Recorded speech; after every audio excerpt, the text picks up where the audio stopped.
when I made the shift, Kevin, from being a copywriter to being a specialist in this one thing and deciding to say no to everything except for helping businesses execute what's become the ask method, my income actually increased from, it was a little bit more than 100,000, but 100,000 a year to $1 million a year with just my wife and one employee in the business. You hear all the bull about marketing every day. Make your money in your sleep. My new offer is crushing it. My guru could beat up your guru. It's time to go right to the source and get the truth about marketing. With your host, the founder of copychief.com, Kevin Rogers. Hey, welcome back to The Truth About Marketing. It's Kevin Rogers here with another great episode. My guest today, Ryan Levesque, is the author of the #1 best-selling book, Ask. I'm sure you've read it. It was featured by Inc. magazine as the #1 marketing book of 2015. What? and if that wasn't enough, by Entrepreneur magazine as the #2 must-read book for budding entrepreneurs. Very impressive, my friend. Ryan has used the Ask method to help build multi-million-dollar businesses, get this, in 23 different industries, generating over $100 million in sales in the process. And since then, his students have used the Ask method in thousands of different industries. Ryan, thanks for being here, brother. Kevin, my man, I'm super pumped to be here. Gosh, I could listen to you all day long with that voice, with that mic, and I've told you this before. It is just something about your voice that I could just sit there and I could have you read pages from like any book, and just I would pay money for that. And if someone's listening to this right now, can I get a hell yeah? Isn't that the truth? I'm so pumped to be here, man. That's the real secret of your success, flattery. Exactly. Thank you, my man. So listen, here's what I love about this, because we've known each other quite a while. We met in Austin a few years back. Yep. And you were primarily a copywriter then. I think most people either don't know or totally forgot that you started out as a copywriter. So how did all that go down? Yeah, I'm glad you brought that up because, especially, and thanks for the warm introduction. No, I appreciate that. Whenever people hear like that, I've been in 23 different markets, I generated $100 million in sales in the process. That $100 million in sales is not money that flowed into my pockets. So I was a copywriter consultant in these funnels and businesses, generating that revenue, and as we'll talk about later, I've been paid a royalty on that revenue, so anywhere from 5 to 10%. So it's still good income for me, but it's not like I've got $100 million sitting in my bank account. In case anybody was going to ask for a loan. Exactly. Truth be told, as much as I do enjoy your voice, I would be in the Caribbean right now, sitting on an island if I had that kind of money in my bank account. I don't. So I've done well.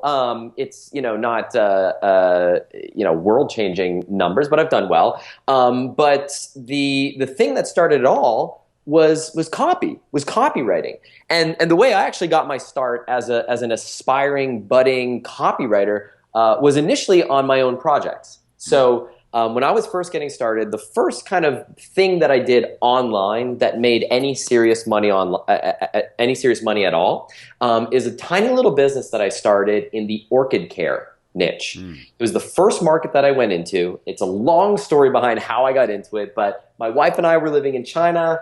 She decides to buy a whole bunch of orchids in our house. I end up killing all the orchids. Like a week later, they all die. We throw them away. And then a few years later, when I'm looking at and researching different niches, I kind of remembered that experience and thought, man, if I had so many problems with orchids, maybe other people have been having problems as well. Turned out to be a pretty good market to go into. So the first copy that I ever wrote that made any money, and you can still see it online today. My website is orchidsmadeeasy.com. You can see my copy there, was writing for my own stuff.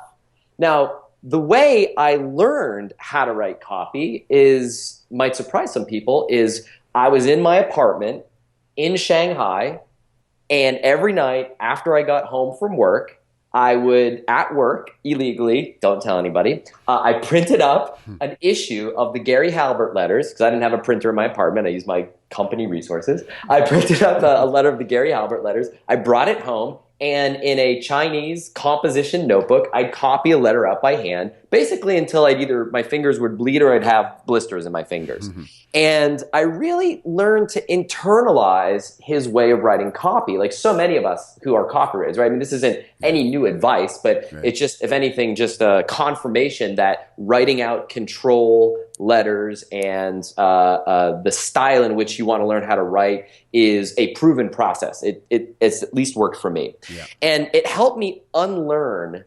the kind of bad academic habits I'd accumulated as a student, like writing, college papers and even worse, writing stuff in the insurance industry, which was where I was working at the time, to learning how to write like Halbert. And after several composition notebooks full of these handwritten Halbert letters, I started to get a good handle on his style of writing. And you can even probably see elements of it in stuff that I wrote in the orchid niche of like the most random of markets ever, right? And so that was kind of the earliest start. But a few years later, after I'd had my first success and I launched another little business that did pretty well, people started reaching out to me, asking me for help. And that really just came from being at different events and talking to people and showing people my websites and really not a formal business plan, if you were, to become a consultant or a copywriter for other people. It was more just, here's what I've done, and let me take a look at what you've done, and maybe if you make this tweak here and do this tweak here, I think that would do well. And that's kind of how things really got started in the very early days. Wow, interesting. And so how did you end up back in the States and becoming more of a straight up copywriter?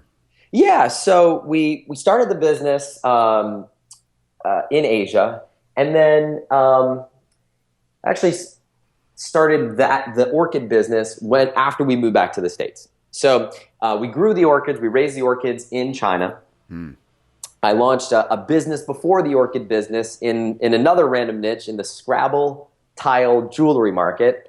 That business made a couple $1,000s a month for like a few months, and then it tanked and went down to nothing. I thought I was going to hit it big, like I struck gold, but I really struck out. And then just got the earliest little bit of the start of the orchid business in China, and we're at a point where we were running out of money.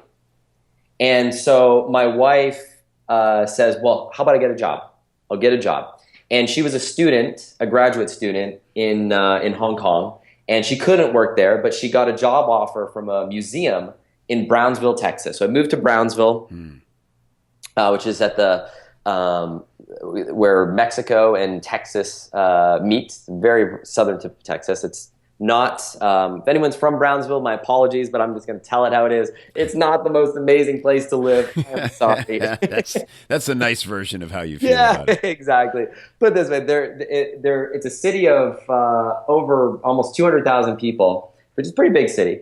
And there is not a Barnes & Noble's with... That's how I describe it. Like, a city of 200,000 people should support a Barnes & Noble. If it doesn't... Never occurred to them to pick up a book. Lots of saloons, but not a book to be found. The saloon to Barnes & Noble ratio was really high. So we're there, and making a little bit of money, doing okay. And then eventually we moved to Austin. We're doing good enough, and my wife quits her job. And she decided to join me in the business. And I'm able to spend much more of my time on the stuff that I think I'm starting to get a little bit good at and what I enjoy, which is the marketing side, right? I'm not spending time on the building websites and customer service and fulfillment and vendors and everything like that. But I'm able to spend what I think I'm starting to get kind of good at. And the way my start as a copywriter or consultant started, I actually started as a consultant first, as a coach really, was when I met a mentor of mine, a man by the name of Dr. Glenn Livingston. And he was coaching students through his process, which involved using surveys to figure out what it is that people want and then give it to them. And he went on to become one of my, if not the most important mentors in my early life as an entrepreneur. And his methodology serves as the foundation for what's come to be known as the ask method, which you mentioned, Kevin, in my introduction, and what we talk about in the book. But at the time, I was still like a nobody. I didn't have any best-selling book. Nobody knew who the hell I was. Nobody had ever heard of any of my websites or anything like that. But Glenn, as a student of his, took a look at my stuff. I started coaching under him. And one day he reached out to me and said, Ryan, you know my methodology as good, if not better, than I do. What do you think about coaching people who are interested in working with me when I get filled up? Because he would take a handful of coaching students, but eventually he'd get filled up. And I said, sure, let's do it. And I started, Kevin. My rate was $297 a month. That's what I charged. Wow. Literally $300 a month. Wow. And what they got for that was every week they could post anything to a private message board, and I would respond to that post within 48 hours. Wow. And a lot of the stuff that people were posting to me was copy. They'd say, hey, can you take a look at this email for me and tell me what you think? Or they'd say, hey, here's my sales letter. How would you reward it? And I spent a lot of time, for far more hours than I care to admit, for that $300 a month, basically rewriting people's copy, like making tweaks and making changes and saying, oh, how about this? And in the early days, I was pretty polite about it, and I'd take what they'd give me and I'd kind of tweak it. Eventually, it kind of became okay, that's nice. Let's throw that in the garbage and let's start with a clean piece of paper. I want to hear you tear it up. Yeah. But that's how I kind of got my early start as a really a coach or consultant, helping people with their copy. Now, eventually, what ended up happening is I started raising my rate, and we'll talk a little bit about how that happened. But I started raising my rate, and when I did that, after I raised my rate, I always said no to writing copy. Like, I did not want to take on jobs as a copywriter because while I was coaching people, I always had my own thing going on. Like, I always had my own little businesses that I was, building in the background and everything like that. And so I turn away. People would say, hey, can I just pay you to write my sales letter for me? And I said, no, that's not what I do. What I do is you write it and I'll help you. I'll edit it. I'll critique it. I'll help you, massage it into something good. But as I raised my hourly rate, we're going to talk about that in just a moment, eventually that hourly rate was high enough that when someone did ask me to just write the copy for them, I could justify a price to write the copy that was high enough that I would have been an idiot to say no to. Right. And that's kind of where things shifted from me just helping people with their copy to taking projects on myself and getting really great results. What held you up at first? I mean, like you said, you just didn't, in your mind, that's not what you did. But so what was the moment where you went, all right, give me one of these?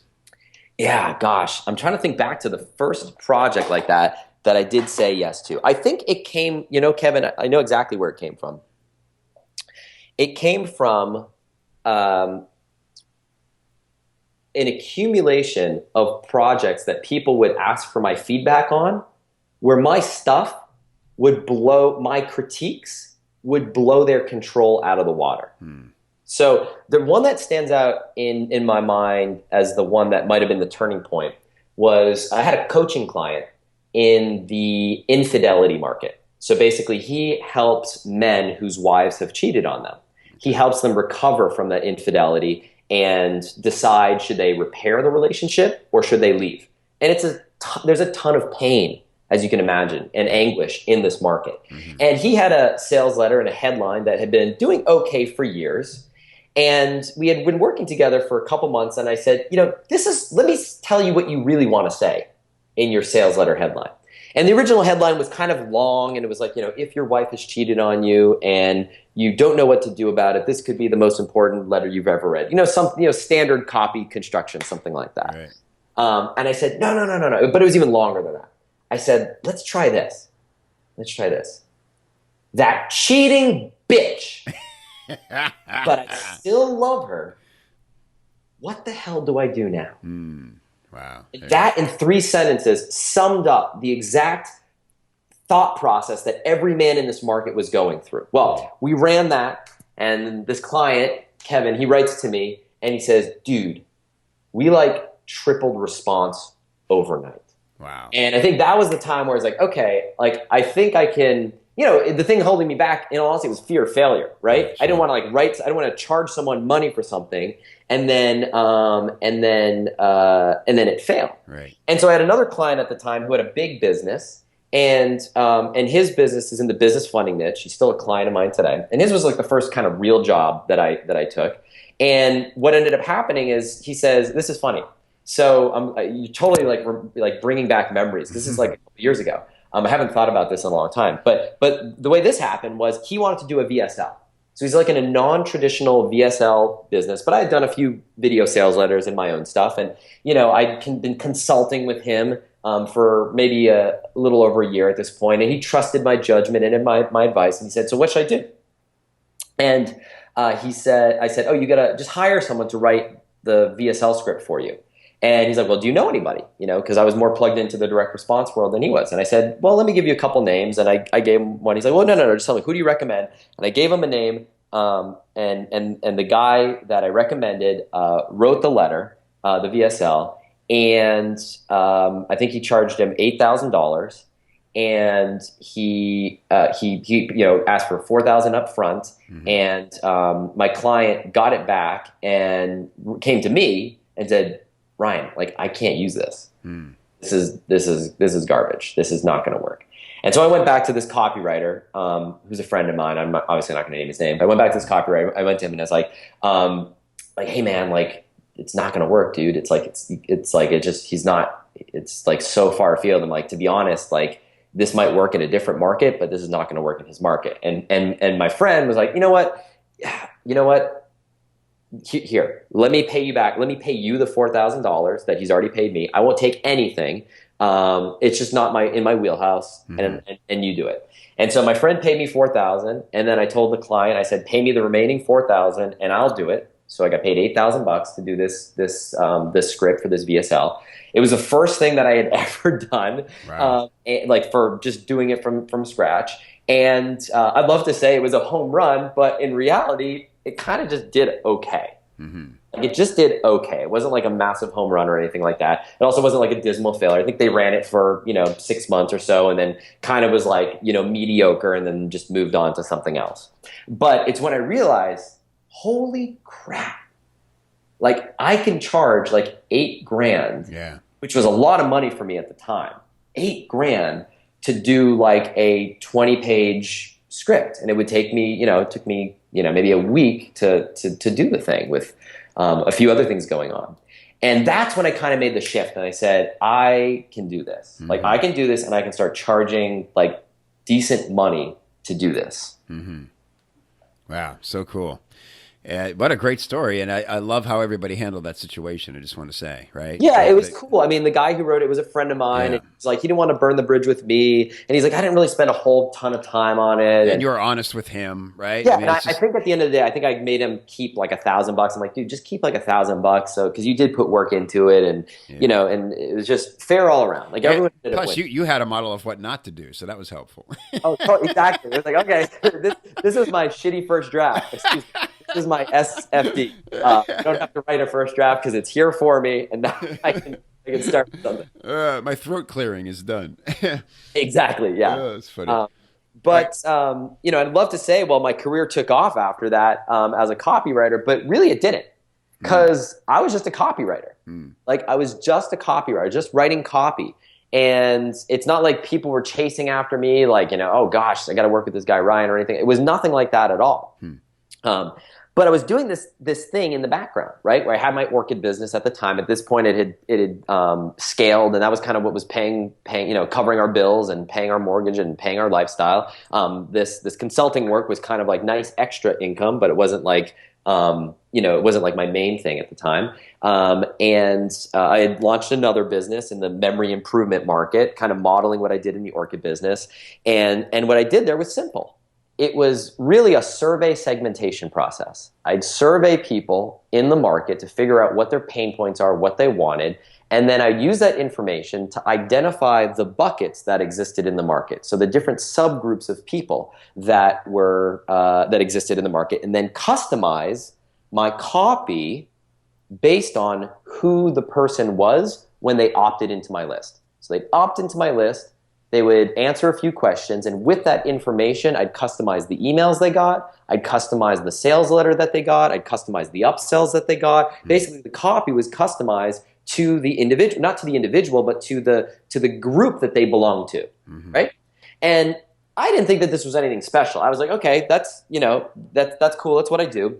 And I would tell people this, like at events, and people would say, like, Ryan, like, I totally get why your stuff works so well. I just don't have the time to do it. Like, can you help me with that? And I kept saying, no, that's not what I do. And eventually it was one of those things where it's like, wait a second, like, this is the one thing that people keep latching on to. This is the one thing that people are like, oh my gosh, like if I could get someone to help me with that, like my life would be so much easier. So I started kind of doing that for people. I started helping people with that process. Now, back in the day, it wasn't called the ask method. I didn't have a name for it. It's become what's known as the ask method, and the methodology evolved from all the work that I did with clients. But that was a turning point. That was a big turning point for me, because it took me from being a generic copywriter to now a guy who specializes in something. And we've all heard that the story or the parallel in the medical field, where you've got two choices. You could be a family physician who makes a decent living at like $100,000 a year or $120,000 a year, right? Good money, but you went through 8 years of medical school and you didn't make any money during those years and blah, blah, blah. But, family physician, $120,000 a year, a generalist, or you can become a brain surgeon and make $1 million a year. 100,000 or 1,000,000. And when I made the shift, Kevin, from being a copywriter to being a specialist in this one thing and deciding to say no to everything except for helping businesses execute what's become the ask method, my income actually increased from, it was a little bit more than 100,000, but 100,000 a year to 1,000,000 a year with just my wife and one employee in the business. Wow. It was the biggest turning point. Going from being all things to all people, a marketing consultant, a generalist, a copywriter, whatever you want to call it, to being the ask method specialist. That's it. Wow. Now, I just want to, because that's awesome, dude. But was there a big tech thing? I don't want people hearing this and going, counting themselves out because, well, there must have been a software or something that made all this happen. Oh, that's the beautiful thing. I'm not techie at all. And so I would tell people, so when people said, yes, can I get help with this? I'd say, well, listen, I'm not a tech guy. I can't build it for you. I can't build the pages for you. I can't set everything up. What I can do is I can come up with the hooks. I can come up with the strategy. And if you want, which we'll talk about in a moment, I can write all the copy for you too. And so initially, I only consulted. I only consulted with people who wanted to do this. And so I was doing none of the work and just telling people what to do. Great. And the businesses that came to me, they would say, oh, honestly, the tech part's not where I need help. Like I can find someone on Upwork. I can find someone on Elancer. In some cases, businesses, they had like a small tech team or tech person. That wasn't the challenge. The challenge was writing copy that converted. That's the challenge. And the strategy of figuring out what the buckets are, right? I mean, if you're a good copywriter, if you're worth your, if you earn what you get paid as a copywriter, a big part of what you do is research. That's right. Right? I mean, like research is it's the whole, like if I had 5 hours to chop down a tree, I'd spend the first hour sharpening my axe. Right. Well, that's kind of the research part of writing copy. Right? If you're spending 1 hour researching and 4 hours writing copy, you're probably doing it wrong. Right. Research is what you fill yourself with all that research, so that way when it comes time to sit down and write, the words flow effortlessly from your fingers because you know exactly what the market wants. Right. Like you can just see the person. You're not even looking at your Microsoft Word doc. You're looking through that doc as if your computer screen is a pane of glass, and you're looking right at that prospect on the other side. Right. Way you get that level of clarity, I discovered, which so few businesses do or even take the time to do, is by doing what's come to be known as the ask method. You spend time doing surveys in a very specific way to identify the pain points that exist in the market. You use surveys to identify the natural consumer language that people use to describe those pain points. It's how I've come up with some of my best control email subject lines and the stuff that I've done. Like, for example, I talk about one of my most powerful subject lines in the memory business is, are you the poster child for poor memory? I wish I could say that I was the guy that came up with that phrase. That came straight out of someone's survey. Wow. Someone's survey, when I surveyed in that market, said, you know, Ryan, my biggest challenge, it's like I'm the poster child for poor memory. And I said, that's good. Thank you, sir. Yeah. That's good. So you start with this research, right? You start with this research, and then through that research, you identify that there are different groups of people in the market, right? Every market is made up of sub-segments in that market. The challenge is figuring out which of those sub-segments matter, right? Which ones do you write? Which are the ones that have money to spend, what Halbert would say PWMs, players with money? Yeah. Right? Who are the players with money? Who are the ones that have enough pain that they're willing to spend money to solve the problem? And who are the ones in your market that you just want to ignore? Where's the signal versus the noise? Well, when you have a process, a research process that helps you identify that, not only do you know what the pain is in your market, what the natural consumer language is, but you also know which buckets to focus on and how to communicate to those buckets differently, right? So you can see, Kev, the devil in the details here is all about copy. Right? The tech, once you figure this stuff out, I mean, you could just draw a flow chart, send it to someone on Upwork and say, hey, I want this web page to go to this web page. I want it to connect like that. That's commodity work. Yeah, you find those type of people all day, every day. Yeah. But writing the copy and the thinking behind that copy, that's where the true opportunity is. So I realized when I made this switch, now I wish I could say my path from, roughly $100,000 to $1 million was like this gradual curve upward. It actually happened in evolutionary terms, in terms of punctuated equilibrium. Now, punctuated equilibrium is an evolutionary theory where some people who believe in evolution, let's just pretend for a moment we believe in evolution. People who believe in evolution, there are two theories. One is gradual, right? Which is like, we gradually got rid of our fins. Every generation, the fins got a little bit shorter, a little bit shorter, a little bit shorter, until one generation, the fins were no longer there. Right. Punctuated equilibrium is something major happens. There's a mutation in a gene. There's something environmentally that happens where in one generation, there's one person who has this mutant defect where the fin goes away, and that becomes the dominant trait. So when that finless person reproduces, that trait carries forward. So it's equilibrium, no change, a plateau, punctuated by big changes. And in my path from $100,000 a year to $1 million a year, there were 3 big leaps, 3 punctuation points that took me there. And what I thought would be helpful would be maybe to talk about those 3 leaps, like the 3 changes that I made that transformed my income as a copywriter. I'd love to hear them. So let me take a sip of water here so I can... And I just want to say something I can't help but point out. I love this irony that you discovered, the ask method essentially with the memory market, and then you're like telling people what they said, and they're like, I didn't say that. It's like, that must have been a hard market to prove it in, right? Like, yes. I don't remember saying that, but if you said I did, I guess that's a fact. The ironies never, I don't remember signing up for this email list, unsubscribing from this crap. Spam rates in the memory market are through the roof. I don't remember buying this program. Why are you sending me stuff? Oh gosh. Challenging market for that reason. So the first big leap for me, was what we just talked about. Going from happened after going from what we just talked about. It went from me being a copywriter or a marketing consultant to being the ask method specialist or an ask method specialist, right?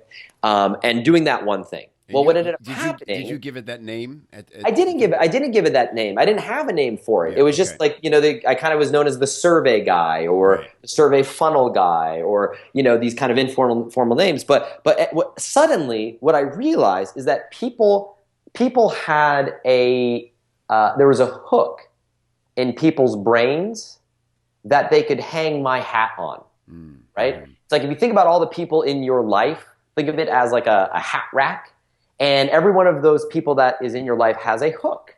And you need to be a hook in people's brains so that they can remember you as somebody, right? Not just, another copywriter. You need to be the guy, right? Yeah. The guy who does something. Well, clients of mine especially, started talking to their friends about what I did. And he's like, I have this guy, he does this survey thing that works really well. You should talk to him.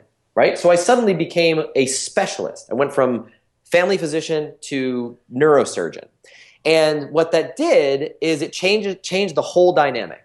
For the first time in my life, instead of chasing after clients started chasing after me. Oh, yeah. Right? And this is so counterintuitive. And it was so scary. I remember the conversations I had with myself in my brain. Well, what if I stop doing all these other things? Well, then there are going to be so few people, so many less people who want to work with me. And so maybe I should keep doing the other things. Maybe because I could do AdWords for people. I could help them with their AdWords stuff. I could help them with, obviously writing copy. I could help them with designing their email sequences. There's a lot of different things I could do. And if I just say I'm this one thing and I do this one thing only, isn't that going to turn down my opportunities? Well, the exact opposite ended up happening, for the reasons that we just talked about. Yeah. So the first income leap was I was able, because there was so much demand to work with me, I was able to raise my consulting rate. So I went from $297 a month, and eventually I raised it to $597 a month, and then $797, then $997. I remember I was stuck there for a while because I didn't think I could charge $1,000, and this is a month, not an hour, $1,000 a month. Eventually I did $997 a month, so I was doing, and then I switched from doing weekly posts to weekly phone calls. I did 60-minute weekly phone calls. And then I went to 2,000 and then 3,000. And then at 3,000, I said, I shouldn't be doing hour phone calls anymore. I should be doing 30-minute phone calls. So I basically doubled my hourly rate when I did that. Went from, $3,000 a month for roughly 4 hours of work to $3,000 a month for 2 hours of work. And then I went from 3,000 to 4,000 and 4,000 to 5,000. That's kind of where I was at when I stopped doing any one-on-one work. I went from $297 a month, basically working for McDonald's rates, right, to $5,000 a month for what became 2 bi-weekly 30-minute calls. And that's when I raised my rates from basically, $5 an hour to $5,000 an hour. Wow. Effectively as a consultant. Wow. Now that happened over a period of years. And if you're listening to this, those numbers probably won't happen to you. Like there's a lot of other conditions that help make that possible. But whatever you're charging right now, I'm willing to bet that you can charge more. Oh, yeah. I'm definitely willing to bet that. Yep. And if we have time, I can talk about how I was able to do that not only for new clients, but also raise my rate for existing clients as well and keep those clients, right? So the first big income leap was shifting from general copywriter to being a specialist implementing this ask method, consulting, helping people with this ask method, and then going from this dynamic of me chasing after business to clients coming to me because of the reputation I had with my other clients of getting results and doing well, and basically specializing in this one thing. So that was the first major income leap. Great. Now the second major income leap was when I started actually doing the done-for-you work. And when I say done for you, I'm talking purely copy. Yep. Just copy. So eventually I'm starting to charge, at this point I'm probably charging maybe $2,000 a month or $2,500 a month, something like that. And I just dabbled a little bit in writing copy for clients, like the $8,000 video sales letter that I mentioned, and like a few other kind of one-off small things here and there. Maybe an email sequence, but nothing really steady. I didn't find my thing yet. But once I started consulting with these businesses, I was able to kind of figure out what was needed to do one of these projects. And it was pretty simple. It was, okay, I got to send traffic to a landing page. On the landing page, there is a quiz or a survey. On that quiz or survey, the survey basically asks a question to figure out what bucket someone goes into. Bucket A, bucket B, bucket C. From there, they're directed to one of 3 sales letters or video sales letters. The sales letters are 80% the same. And really what I do is customize the opening. Customize the opening, because that's the most important piece. And then if someone doesn't buy, then they're added to one of 3 email sequences. And those email sequences basically have 10 emails each, right? Mm-hmm. So in the memory market, for example, 3 big buckets. You've got students, like college students, grad students. Mm-hmm. You've got seniors concerned about mental decline. So these are older men and women who want to improve their memory because they're worried about mental decline. And the third group, which is interesting, is a different group, which is returning students. These are people in their 30s, 40s, and 50s who are going back to school, going to like University of Phoenix or something like that, or going back for a professional certification after being a non-student for years and years and years. So to do one of these projects, I have to write the copy for a landing page that everybody goes to. I got to figure out what my survey is going to say. And then after they take the survey, they go to one of 3, in this case, video sales letters. One for students, one for old people, and one for returning students. And then depending on which of those buckets they fall into, I write 10 different emails, right? So roughly 30 emails. But those emails, there's a lot of overlap between them. They're just kind of customizing it. Yeah. I'm using different testimonials for the old people, different for the students. I'm citing different benefits and pain points. I'm talking about cramming for exams for the students, and talking about losing your keys for the older people. And so that was kind of a project, right? So I kind of knew how much copy was involved. And I had someone who said, Ryan, I appreciate your consulting, your advice, and the issue is I don't have time to write the copy. What would it cost to just have you write the copy for me? Now, I'd already consulted. I'd already worked with them on doing the survey, and I got paid for my, the hours I spent consulting. And now on top of that, they wanted to pay me to write the copy. And I just pulled a number kind of, out of thin air. And I was like, 20 grand. And they said, done. And I said, crap, I didn't charge enough. I meant 40. Did I say 20? Exactly. 20 grand for the landing page. And and basically that's what they got. They got landing page copy. They got 3 versions of a VSL, which were 80% the same, and 3 different 10 email sequences for 20 grand. Plus, I continue to get paid my retainer every single month of at the time was like $2 grand or $2,500. And I got a nice lump sum for 20 grand. And we'd already been working on the project together. And I said, this is an interesting model. And that's how I started charging. Basically, I said, okay, to work with me is $2,000 a month. And that gives you a weekly call with me. Or if you want to have me write the copy, here's the important part. Listen to this. It's $2,000 a month for my time plus, and I raised the number, 30 grand for me to write the copy for you. And what you get with that is landing page, 3 variations of your video sales letter, 3 different email sequences. Boom. Awesome. And the key was it was in addition, not instead. Yes. And the only time my clients got access to me and my time was when they were paying for it. Yeah. That's a mistake I see so many copywriters make. They look at that big check and they say, 20 grand, awesome, I'll take it. But what happens is the client spends so much time, they're on the phone with the client, they're getting stuff back and forth to the client. No, the way, what would end up happening is you pay me my 20 grand, I'll submit a draft to you. You want to discuss it? Great time to do that would be on our next scheduled weekly call, which you're paying me for. Boy, all the freelancers are listening to this going, oh, it's a dream. We get caught up in this sort of like guilt over the money, right? This constant simmering imposter syndrome. Yep. It sounds like you got over that pretty quick. Yeah, I mean, it happens gradually, right? It's like, you just keep raising the numbers a little bit, right? Mm-hmm. It was that $8,000 sales letter. and I didn't even have the confidence to charge that myself. I had someone else do it, right? Yeah. Who charged $8,000, Right. and then I took over the project, and I said, "Crap! Well, I guess I'm worth $8,000, right?" Right. And just kind of gradually increasing the numbers like that. Let's see, and so that was my second income leap. Let's see, I've got a call after this. I'm just letting this person know, Okay. wrapping up my interview. Yeah, because we have a third leap to go. Yeah, I've got a third leap. You've teased us now. Yes, I can't not reveal it. So basically that, okay? And the key was the reason I was able to charge so much for the copy was because it was anchored on my consulting rate, right? Because it was, well, it's, I'm $500 an hour to get on the phone with me, and a project like this is, gosh, it's going to take me 40, 50 hours, or whatever, right? Right. And so that's how it was easy for me to justify those numbers. Okay, so that was the second one. The third one was adding royalties. So what ended up happening is I would pay. So basically when someone worked with me, eventually I had the gonads to say, you know what? I get paid a success participation fee.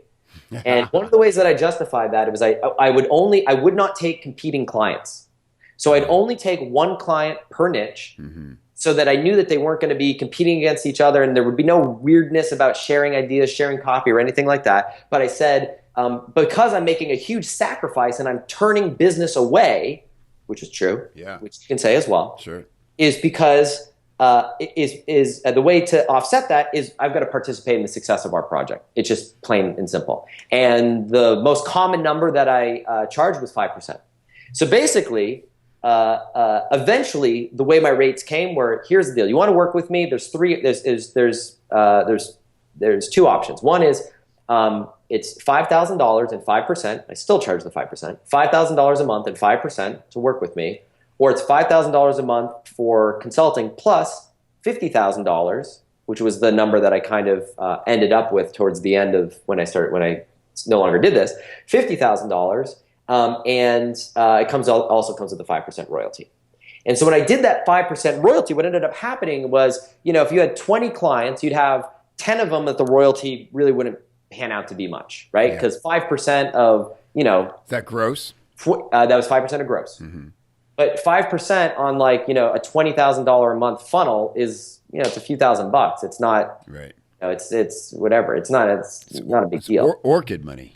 Yeah, it's exactly. But when it's $1 million a month, that's nice, right? That the numbers become really big. And I've reached that point. And I have, 50,000 plus a month royalty checks still being mailed to me for my projects. And so that's the carrot. That's the pot at the end of the rainbow. But the way you get there, if you're listening to this, you're like, yeah, I would love that. That's my dream. That's the best of both worlds. Because when you're getting paid a royalty like that, you get all the benefit of having your own business without any of the risk. Because if you're a copywriter writing for an offer, like a supplement offer, that client of yours, they have so much risk. They've got like millions of dollars in the bank just because they know they're going to get sued. And they have to keep that money there, right? They have expenses like sending FDA approval for all their products. They've got FTC that they need to worry about and all the attorneys that they keep on staff. You don't have to worry about any of that. You just write the copy, you get a nice royalty check, and you get paid really well. Now, but here's the key. You can't just be another copywriter and charge these kinds of numbers. You have to be a specialist. You have to specialize in something. And that's something that I found for me to be more lucrative than anything else has been executing the ask method for clients. And that's the big thing that I want to leave people with here is when you find something that is working really well, like for example, the ask method, the opportunity as a copywriter might not be executing the ask method for your business. Like it might not be building a ask funnel for you, for your copywriting business as a freelancer. That's not the opportunity. The opportunity is to get paid as an expert helping businesses who want that. Because I don't do this work anymore. And I just sold, I've sold almost 100,000 copies of my book. There is demand. There's demand for this thing out the wazoo. And so if you are an ambitious freelancer and you want to get paid nice retainer rates, nice upfront chunks of money to write copy, and get paid a royalty, well, there is an opportunity here we're at a very interesting time where there's a lot of demand and not a whole lot of people yet who are doing this. Wow. So Fantastic. I know we're going to wrap, and I know you got one more question you wanted to ask. Yes, thank you for that. That's brilliant. Specialize is one of the things I harp on a lot when I coach freelancers. So that's a beautiful example. So I just have to ask you the essential question of the show. So Ryan Levesque, what is the one thing that you've done in your marketing that has produced the most surprising results? One word: waitlist. Waitlist. See, this is the key, and I want to leave you with this tip. So this is like a total tactical thing that anybody can do, even if you're not planning on specializing in something like the ask method. Although, of course, I'm biased, and that's kind of what I think is a pretty smart thing to consider, is have a waitlist. See, so many people out there teach having strategy sessions, right? Strategy sessions, or getting on the phone to do an initial consult or something like that. For me, even in my early days, even when money was tight, even when with every fiber of my being, I wanted to say, yes, I'm available, I was never available. Never. Ever, ever, ever, ever. Even when I had 20 hours of time that I could devote, 20 hours a week of time that I could devote to a project or client, the answer was always sign up for my waitlist. I periodically make spots available. And if you sign up to that list, you'll be notified on the priority list to have a first crack at one of those spots. That was it. Standard answer. And then it was wordsmith better than I just worded it right there. But what ends up happening, and you've probably experienced this in your own life, and we all know this, but we kind of have to remind ourselves of these lessons for our own business. You know this for your clients, but it's hard to do this when you're, maybe you're just scraping by. You could really use another gig this month. It's people, you become so much more desirable, right? You become the ball of yarn being pulled away from the cat instead of the ball of yarn that you're shoving in the cat's face. Cat doesn't want to play with the ball of yarn that you're shoving in its face. Right? You got to roll that thing away. You got to pull it away. And all of a sudden that cat who's sitting on the couch cleaning itself, doesn't want anything to do with you, all of a sudden is interested. Mm-hmm. That's how you get clients interested in working with you. Waitlist 100% of the time, no matter what. Periodically make spots open, available. I would do it on a monthly, bi-monthly basis every couple months, depending on what I wanted to do. I'd keep it unpredictable so it wasn't on a schedule. People get added to my list, and I'd have people sign up for my wait list and literally, quite literally, years later, say, Ryan, I've been on your wait list for years. I've seen you open up spots every couple months, and the timing just wasn't right, or I couldn't pull the trigger or whatever, but I didn't want this time to go by without taking advantage of the opportunity. So I grabbed the spot as soon as it became available, and I am so excited to work with you.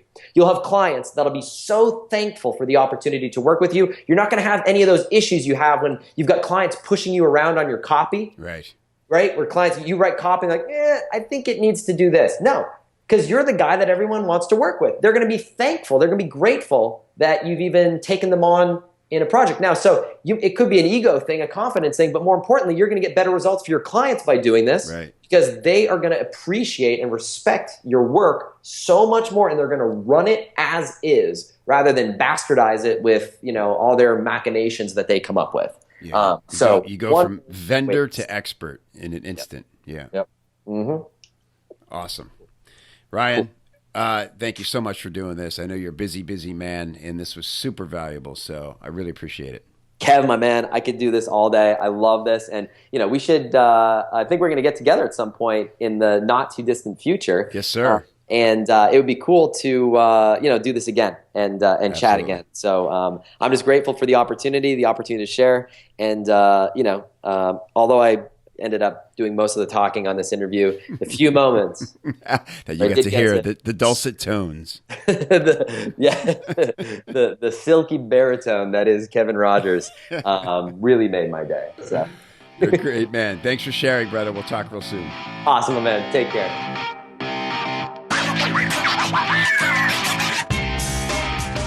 Hey, wow, what an amazing interview with Ryan Levesque. I mean, that was pretty cool. He just walked us through his entire career as a freelance copywriter and showed us how he built a multi-million-dollar business, getting $50,000 royalty checks in the mail from work he did months ago or years ago.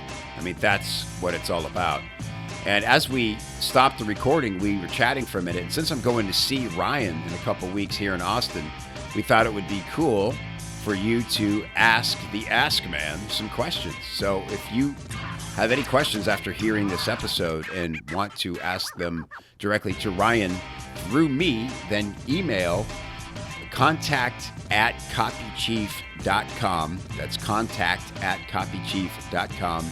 And the subject line, put question for Ryan, and I will carry in my pocket your questions straight to Mr. Levesque, and he and I will record the answers to your question. Pretty cool, huh? So get them in quick because it's coming up fast, and I want to make sure that you get access to Ryan. So thanks for listening. Hope you enjoyed it, and look forward to your questions.